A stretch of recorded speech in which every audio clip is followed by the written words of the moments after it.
da da da da da da da da da. Da da da da da da da da da da da da da da da da. Cho tôi một ly cà phê sữa đá.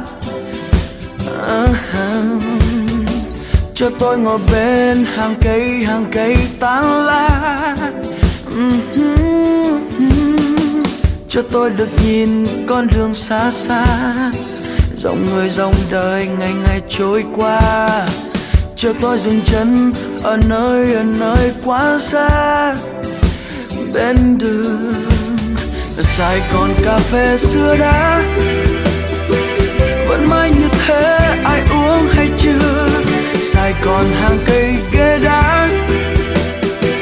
Vẫn cứ như thế, khi nắng khi mưa, nắng sớm mưa chiều, muốn nói bao điều, người còn nhắc đến mai sau. Sài Gòn cà phê sữa đá vẫn sẽ như thế,